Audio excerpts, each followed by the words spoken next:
Well, guys, what is it like to be Sugar Bowl champs? 13 wins? 13 wins. 13-1, folks. Can you believe it?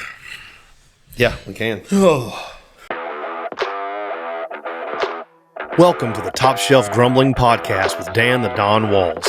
This episode is brought to you by our sponsors, Lawn Hub for all your lawn care needs, Price Cutter, the best meat in town, Hale State, Russell Motors, go see Austin, he's got what you need, Butcher Block Restaurant, voted Best Biscuit and Best Breakfast 2025. Available wherever you get your podcasts, coming to you from the Wilder Fitness Studio. Presenting a Where You Media production, this is Top Shelf Grumbling. All right, guys, we're back here with the Top Shelf Grumbling Podcast. This reaction show after an amazing night to be an Ole Miss Rebel. It was incredible. I'm still recovering. Recovering. Stayed up a little late last night. We're here at the Wilder Fitness Studio.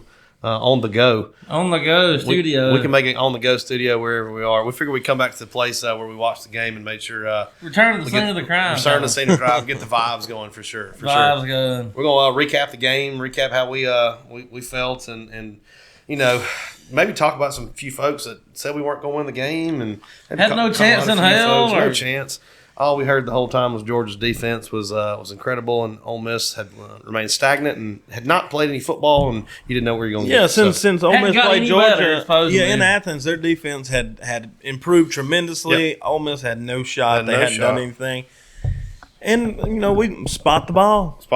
And saw it happen. Like I already said, touchdown. We're going to be on Ole Miss 365. Yeah, shout out Ole Miss 365. David Johnson, tip of the cap. I don't have a cap on, but if I did. New Ole Miss website. What a great time to be launching. I literally told him, I sent him a text earlier, I said, what a great time to be launching. I mean, could you ever pick a better time in the history of Ole Miss to be launching a website right now? Hey, it's going to be the best Ole Miss sports site that you can find. Yeah, every sport, too, not just football. I mean, we're celebrating that right now for women's sure. Basketball and Look, after football season, we've talked about this too. We're going to transition into basketball and baseball. Hopefully, the basketball team can get it back going.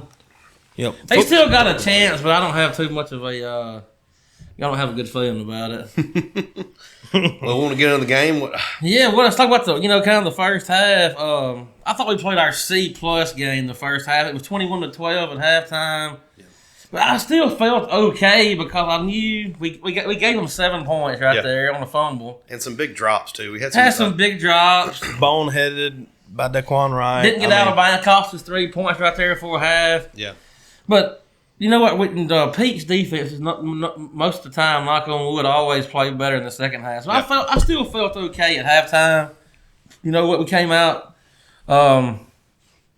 the second half and kind of swapped possessions a couple of times, and then we finally got on the board, and then it was on after that. Yeah, I like to point back to our, in the second quarter there, we all felt it when Georgia started running the ball, imposing their will onto us, pushed us around a little bit, and then you go, oh gosh, here they go, they're gonna run it down our throats, we're gonna get gashed.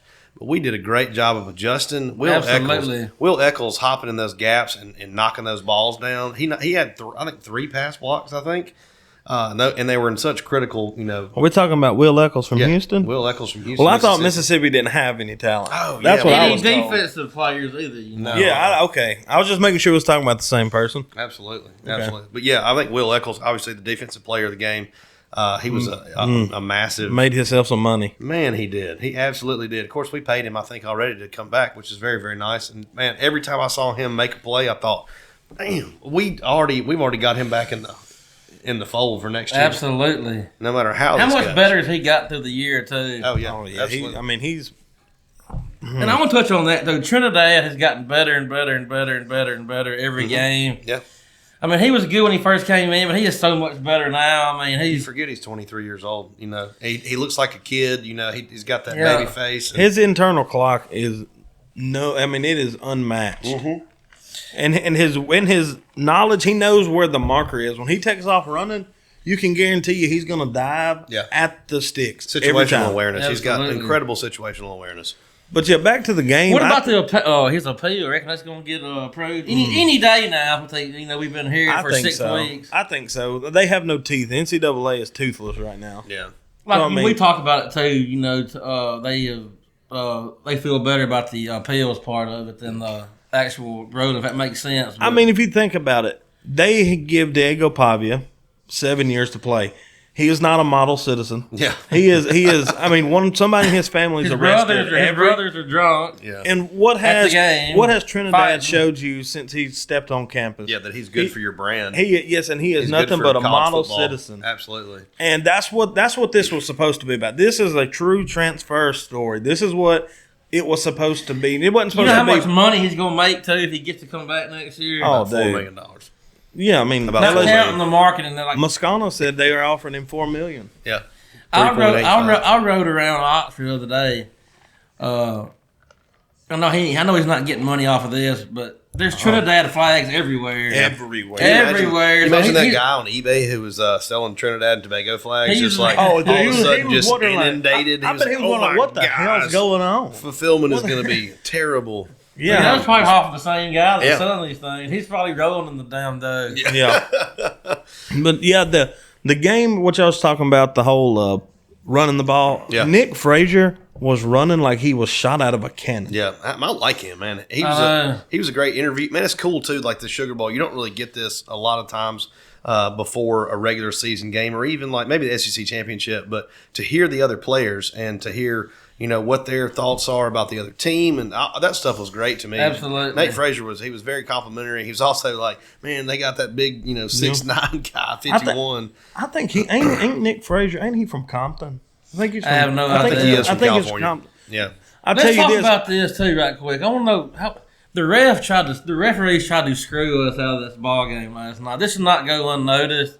They missed so many calls. They missed them on both sides. They gave us some calls. There were some bullcrap calls that they called on us too. That were There were some holding calls that we didn't get. But they let them play. Towards the end of the game, though, they got a little more flag happy for sure. And I don't know if that was. I mean, the touchdown catch to Branch in the corner on Gushikin, he pushed off him offensive pass interference. About that. And so they didn't call that. They called pass interference, on him. Well, he got two Lucky. in that last drive. I'm pretty sure. Lucky's got a hold of Gushikin's face mask and pulling him backwards. He's got his head turned and he's got him by the face mask, and we get pass interference. Yeah, the hold was a hold. He did grab him. One of them touchdowns in the second half.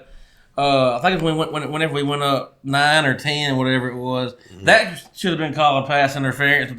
We called it, so it didn't matter. But he was all over him on that play too. There were a couple times where they got there early on our receivers. The face mask call against Lacey it was egregious. The non call, excuse me. The non call.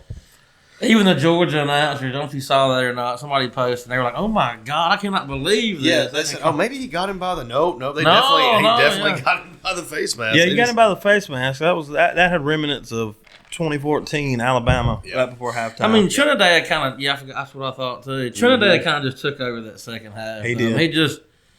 I seen him like Brett Favre a couple of times. I mean, he came out 12 for 12 out of the second half. That is incredible. 13 in a row, though, right? You know who I also think it was 13 in a row.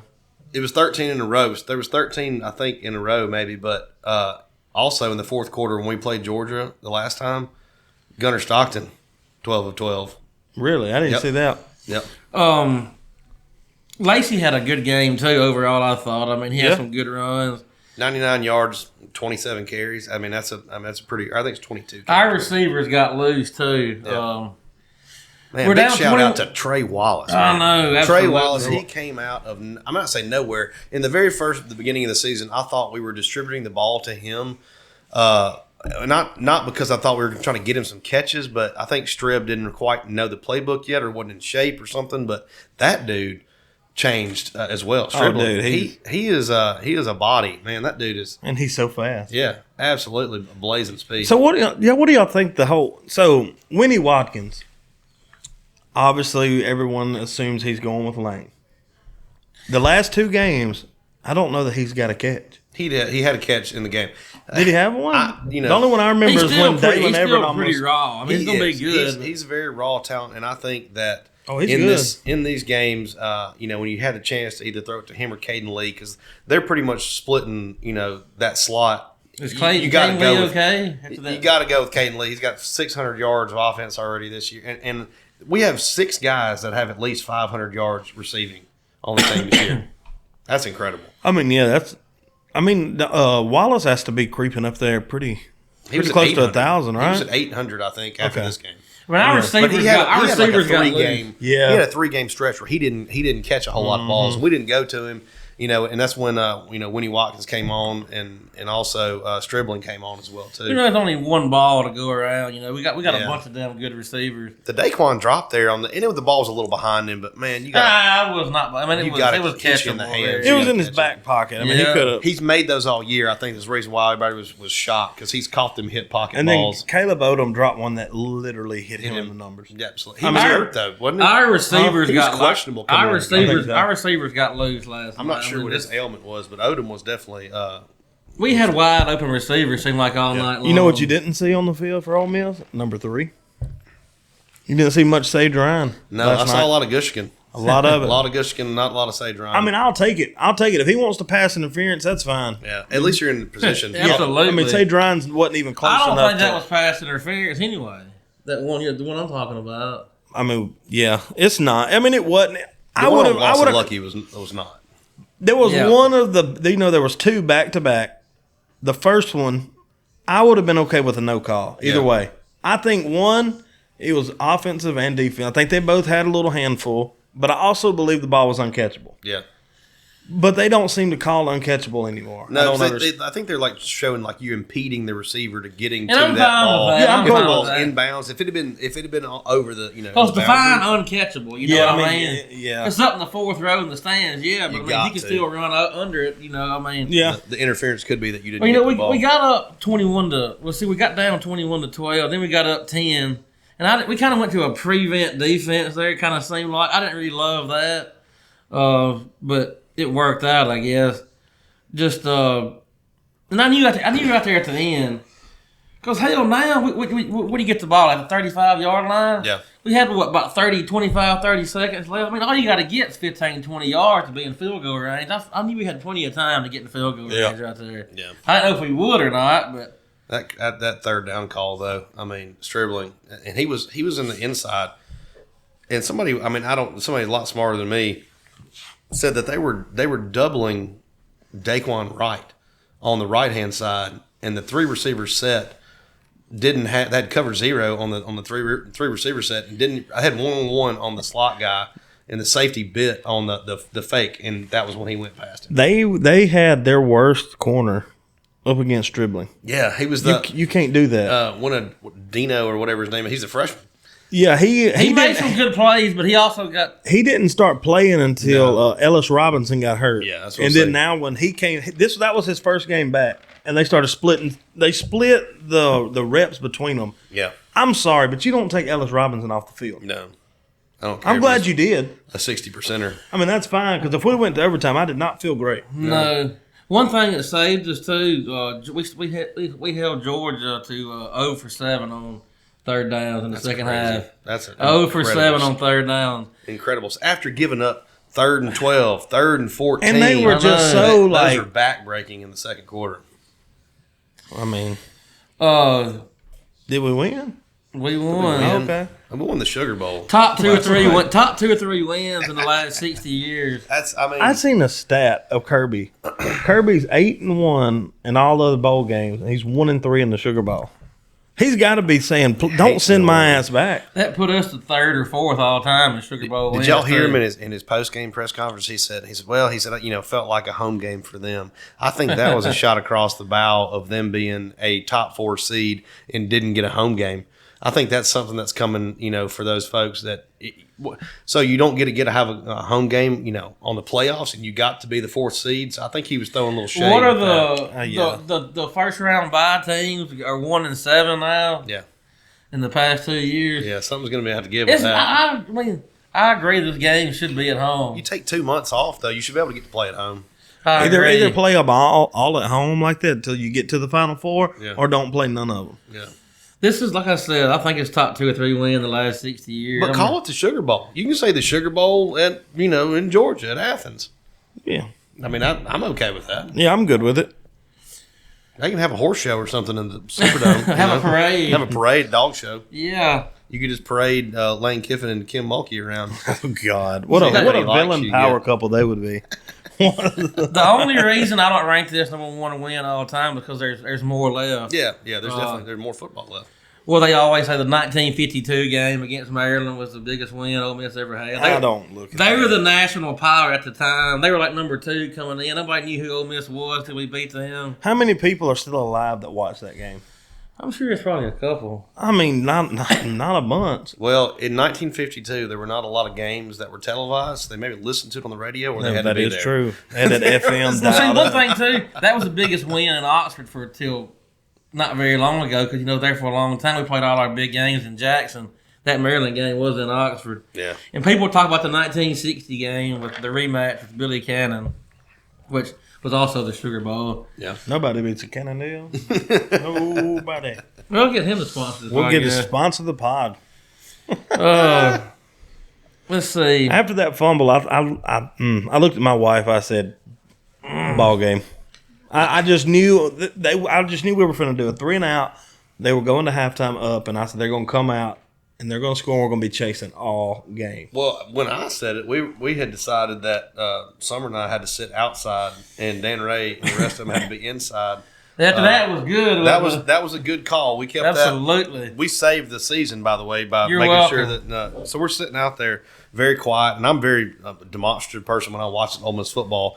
But I calmed myself down. I took a deep breath, and when they started marching the ball to have that go-ahead score, I looked at Summer and I said, "For the last 35 years, I said this is where we lose.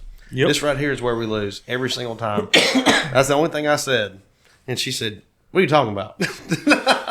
By the way, I was an animal last night. I was out of control. There were many late night hotty toddies that I'm sure the neighbors Mario definitely went to sleep to for sure. we had some yelling and screaming and hooping and hollering going on for sure. So I'm grumbling. What about these assistant coaches?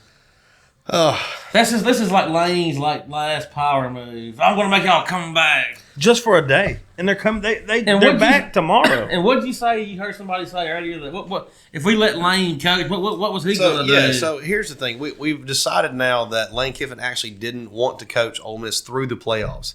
He wanted to coach through Tulane, and he wanted to lose to Georgia. That's what he wanted to do, and then he wanted to leave in a blaze of glory on the way out, and then all in the background be portaling for LSU players and do his thing, because now if he's saying you can't coach Ole Miss in the playoffs, what were you going to do? Exactly. If Ole Miss won this game and was going to the semifinals and you weren't able to go out and do this portal recruiting because you only took 14 players, you got 20 people leaving your roster, you got 20 seniors going, you're decimated, you're going to have to go get 40 players from the dang portal. And so what you said you were going to do was impossible. So now we figure out exactly what you want to do by happenstance. But not bad. Yeah. I mean, he's just look, and I've been pretty neutral on this Kiffin stuff. I really didn't care. I think LSU's probably a better job, this, that, and the other. Okay, you left, but him trying to weasel his way into the damn booth and stuff last night and getting on the field, he wanted to go to the game. Yeah. Like, he was going to do it. Yeah. That right, I'm sorry, that was it for me. Did he go? That was it for me. Did he go? I know they didn't show him on TV, but did he go? No, he went to the LSU women's game. Oh yeah. Yep. Mm-hmm. And they lost. They lost to Kentucky. They lost to Kentucky at home, 12-point favorites. The game Kiffin went to. Number 5 in the country. Lost. He's bringing all the bad juju with him. Oh. Somebody said, well, losing to Kentucky at home was a double-digit favorite. It's an old hat for him. Oh, yeah. He's been there and done that before. Not an ounce of purple and gold on him either. He looked they're not going to like that, boys. GQ. Yeah. Oh, they're going to be so mad. They're like, where's his purple and gold pullover? I told them earlier, I think a Lane Kiffin coach team loses last night. I don't know about that. I do. His teams are usually pretty resilient now. I mean, I ain't got nothing for the guy, but no, because after that fumble, he would have gotten into his little feelings, and he'd have been pouting on the sideline. Starting to go for it on fourth down every time. I think our defense played for Pete Golding last night. Oh, I do too. And so I agree with you that we possibly could have lost that game because I don't think if we get down 21-12 and Pete doesn't get to have that head coach moment over on the sidelines with them, like, hey, you better get your shit together. He got in their ass. He did. He got in their ass, and he said, hey, if you don't get it together, this is over with. This is the last game if you don't do this. So if you want to play, go out and play. And they did. The line of scrimmage changed after that. Yep. after that. No, ear was itching. Ear was itching. Ear was itching. Yeah, look, Lane Kiffin. I'm not going to take anything away from him.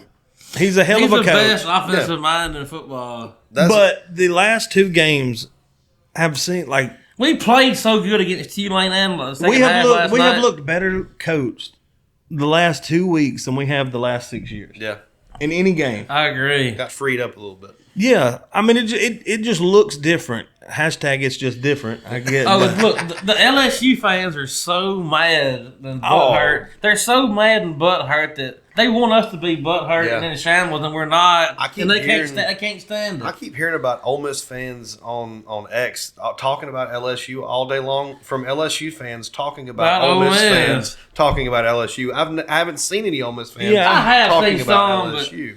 Well, we're only talking about this. Look at these idiots, you know. Well, and if it's still regarding your program, hey, look at us, you know what we're doing right now, and it's in pertaining to the coach being different. Yep. That's just what it is. I'm sorry, but we're not calling anything out. But if there's an ongoing investigation by somebody that there's tampering, just reporting about it. You're just talking about it. It's not. That's real. They're gonna. This man is openly recruiting Ole Miss's roster. Yeah. And that's what he was going to do if he stayed here to coach. I mean, yes, you couldn't. I mean, at the end of the day, whether Ole Miss would have got beat versus Tulane or where we are now, I'm still going with the Tulane game. Keith Carter made the right decision. Absolutely. Hilarious to me because if you're wanting to go get these players from Ole Miss to bring them down there so you can win a national championship, did you just want to do it in a different state? Yeah. He wants to do it with a bigger name. But why? What does that mean? What does it matter if Indiana it strokes wins a his national little ego. It gets him hard. If LSU wins, it's 5th. You know, I don't know. Yeah, I mean, it doesn't make sense to me. He could have, at this point, if he was still the coach of Ole Miss, they would be erecting a statue of him as we speak. Well, he can go down to LSU and win 3 straight national championships, and he will be another guy. That's it. And I'll fire him the next time he goes 8-4. Yeah. So that's why I never thought Kiffin was going to leave. I was like, he may want to leave.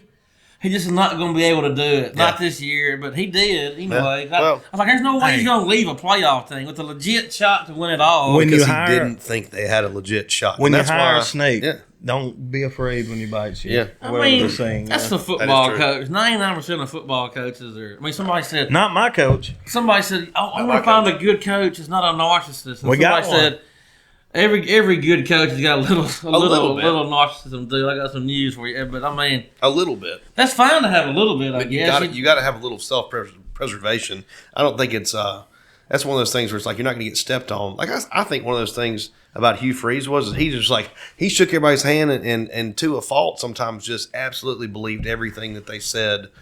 And wasn't kind of like, let me feel this out and all that. And he tried to, like I said, be the smartest guy in the room. What's he doing now? Can we have him on the pod? He's still complaining about Jackson Arnold. Yeah. Throwing his players under the bus. He loves throwing his quarterbacks under the bus. They gave him $2 million, and they gave Hugh Freeze a lot more to anybody can see that from. There was 1 million quarterbacks in the portal last year better than Jackson Arnold. I don't know why he was in. They paid him like $2 million too. I mean, it's embarrassing. I mean, he should have went to Fair State, looked at Fair State and found him. I mean. Back to our assistant coaches. Charlie Weiss said, to quote Tommy Tuberville, you're going to take me out of here in a pine box. Basically. He's staying. He said, I'm coaching this team. See, I wonder if Weiss didn't kind of give Kiffin a kind of a stipulation for all this. Was like, look.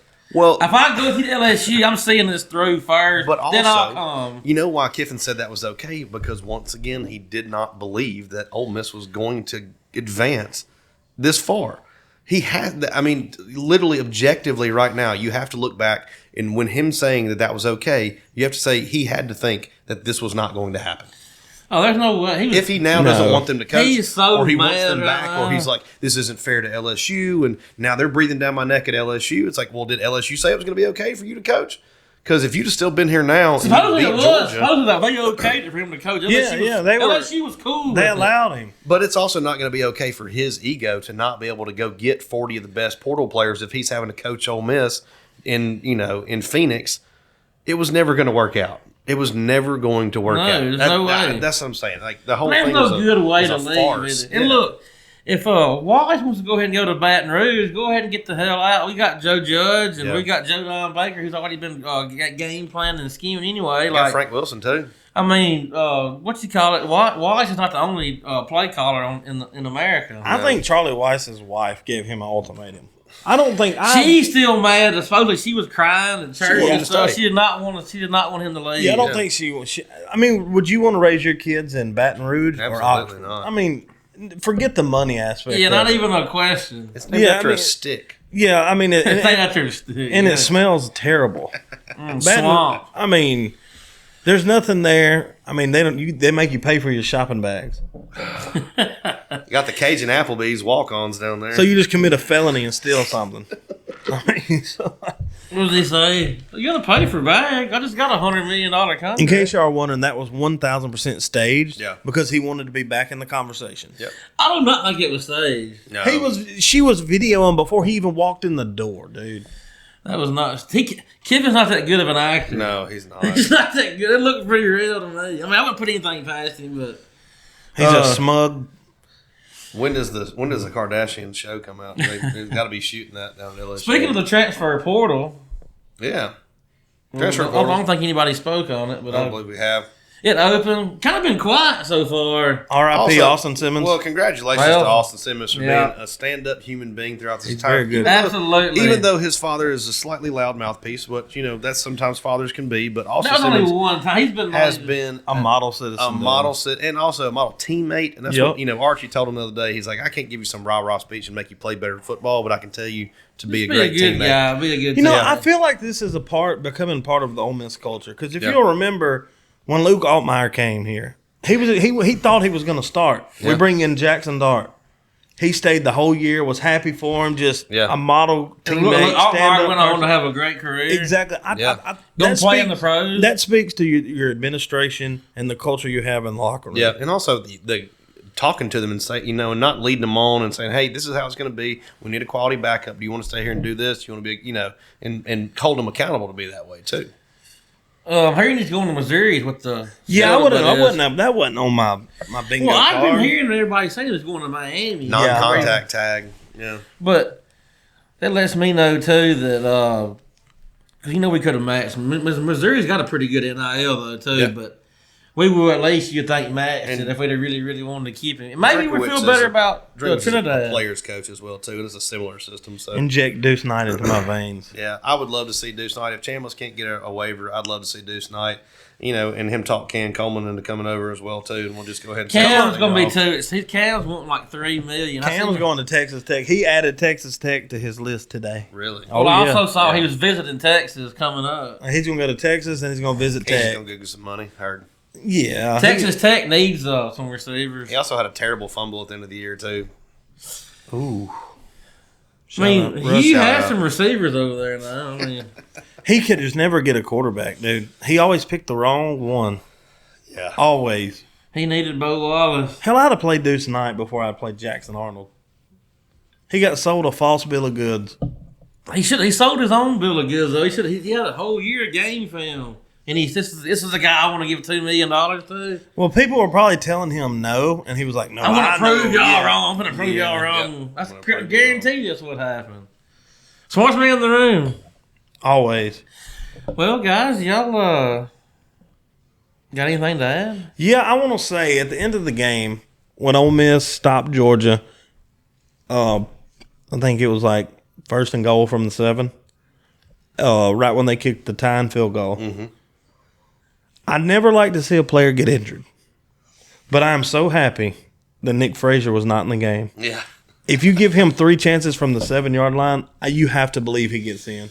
And I'm not going to say we're not going to drive down a score because obviously we could have probably scored at the end of the game, but Nick Frazier runs. My hat's off to him. Here's the craziest thing to me too is that Trinidad Chambliss affected Kirby Smart's decision there. He said we were going to go try to win the game. I think Kirby Smart was scared for overtime. Oh, I think he was more scared about Trinidad Chambliss scoring. You wouldn't be able to stop him in overtime. He wouldn't be able to stop him in overtime, and there's a possibility that they have been sputtering on offense. That And so that throw that gave us 56 seconds to go down and kick that field goal, when they said, oh, you could have run the ball, run the clock down, kick the field goal, give us no time, and then go to overtime. He said we wouldn't try to win the game. I really do think the reason why he made that decision was because he was like, well, that kid's been scoring all day long, and he'll find some magic. I mean, I was worried about it as a fan, but every time the camera went to Pete Golding, he was cool as a cucumber, dude. Yeah. He was just hanging out. Yeah. I was not cool as a cucumber. I was not cool as a cucumber. The reason why is because he's playing with house money right now. He's he's laying about like a fat cat. 1,000% playing with house money right now. So does he get the incentives that I don't know if he'll get what Kiffin got, but will he his contract? It started, I guess, December 1 or whenever. Yeah. I'm not sure when it started. But does he get the incentives? I'm sure we probably would. I don't know why I don't know what the contract details are. But the good thing about all this is Ole Miss is winning. The assistants get incentives too. But Ole Miss is winning. That works. LSU's having to fork out $500,000. Yeah.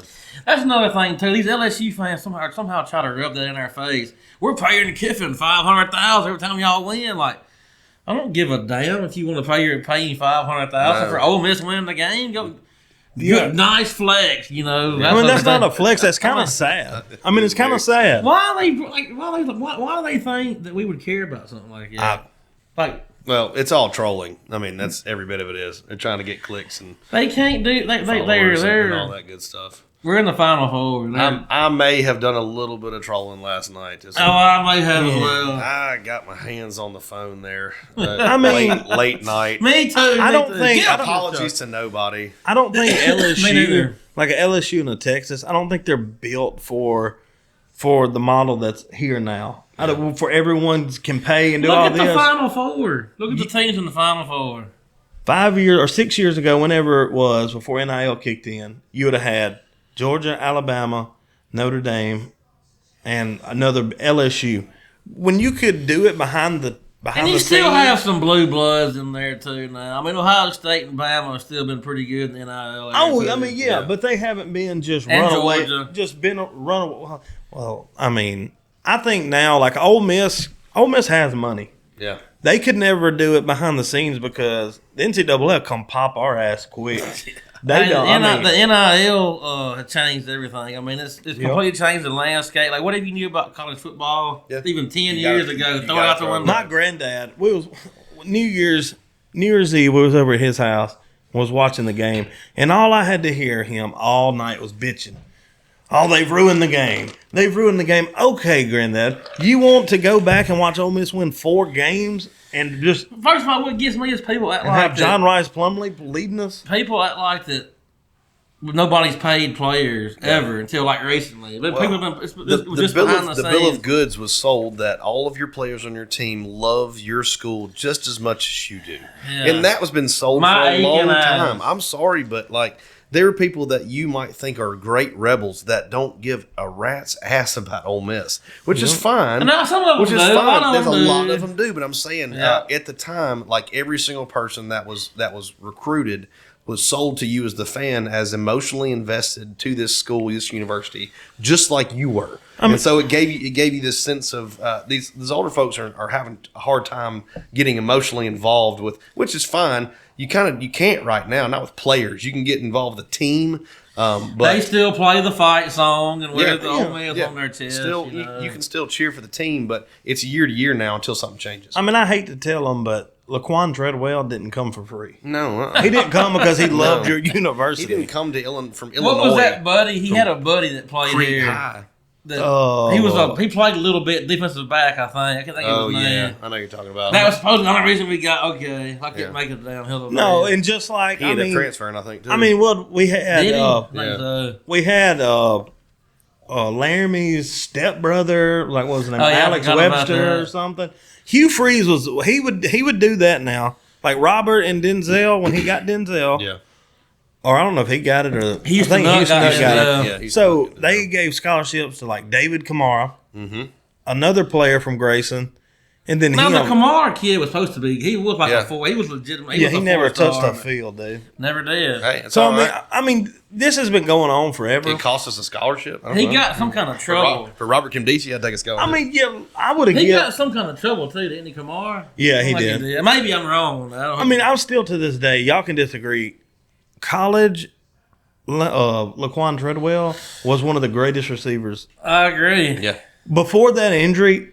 He was better than A.J. Brown. He was the first A.J. Brown. He was the first A.J. Brown body type. He wasn't that speedy. No. Mm-hmm. And when he had that injury, it kind of.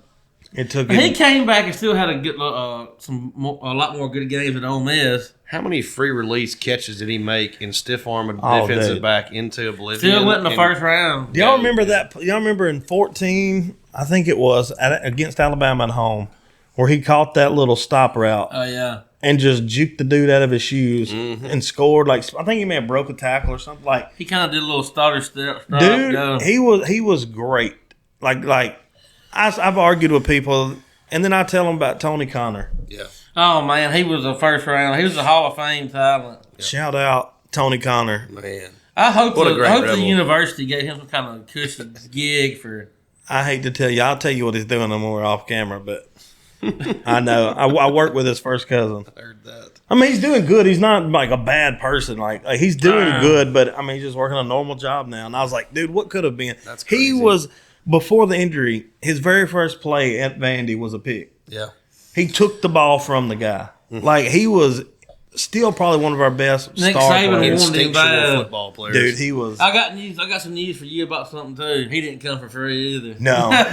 He was. He was the last, like one of the last, like Nick true, Saban like the true South Panola football teams. Let me tell you one thing too. These Big Ten fans are pissing me off. Like, cause the SEC fans, SEC is kind of. The fans are pissing the Don off. And I'm not a big SEC homer guy either. But he's not a homer. They have pissed me off, man. They're trying to. Oh well, now that everybody can pay players, SEC's not as good. Like Ohio State and Michigan hadn't ever paid any players. They're really going with that. They're really saying that. I mean, I'm sorry, that's agonizing. Did y'all see when Alabama ran up to the line, tried to get them to jump off sides, and then went back, and then come back and try to do it again, and Kirk Cignetti's just like this, like that smug bastard. Yankee. If I could, I would. I don't want to promote violence, but he's got a punchable face. I'll say this: that son of a gun has proven I've bet against him like 4 times. Where the hell was he before? Like he just learned how to coach. No, he's 75 years old. He was at James Madison. Yeah, I know he just kind of got up the ranks, kind of slow. He was in Alabama too. Yeah, did he take some time off or something? No, I think like Alabama was his first. He didn't get his first college job till he was like in the mid-40s. Really? I'm pretty sure it's how it went. I'm not a Cignetti historian. So. Me neither. I'm not either. I don't like Cignetti him. stands account. After Ole Miss beats Miami, we're going to beat that smug bastard to death. Oh yeah, how about this? We got the ultimate belt to ass off. We got Michael Irvin with his belt and Kevon Lacey with his belt. Who's going to win the belt off? The belt bowl. I'm Michael Irvin. I can tell you who's going to be higher. He hasn't slept since. Hadn't been the same since. We can agree he's probably not proven, but probably on drugs, right? That's a possibility for sure. He's got to be. He's been on. I'm a big Michael Irvin fan, lifelong Cowboys fan. He's been crazy. He's been crazy like that for years. There's no telling. No, I think he's been sober for a while. I don't think he's. He may be off his medication. I think we need to get Antonio Brown on our sideline for the game. Jeez. See if we can have like a crazy off or something. No, he might. He's one for murder. He's gone. He fled the country. That'd be bad. We'll settle for Kanye. So, guys, about 30 more minutes till David Johnson's site launches. Yeah. Ole Miss 365. Hey, we're excited for it. We are pumped for it. Hopefully, we're going to get this in and get it sent to him and hopefully get it on there sometime to be on there sometime tomorrow. This will be out in other places as well. And we're very appreciative to David Johnson for giving us a platform and helping us get this off the ground. We really appreciate it. YouTube, Spotify, Apple. March to 100 subscribers. We're trying to get to 100 subscribers before the end of January. So y'all hop on there, share this with somebody. It's free to subscribe. It's free to subscribe. Like the video so folks can see it. Share it with somebody. Even if you want to just laugh at us and think call us idiots. That's fine. Hey, get us to 500. We'll start making some money. Stupid giddy rebels right now. They've been waiting this for a long time. This has been a Where You Media production. You can find us anywhere you get your podcast. If you're watching on YouTube, please like, share, and subscribe. Leave us a comment. What's your sentiment?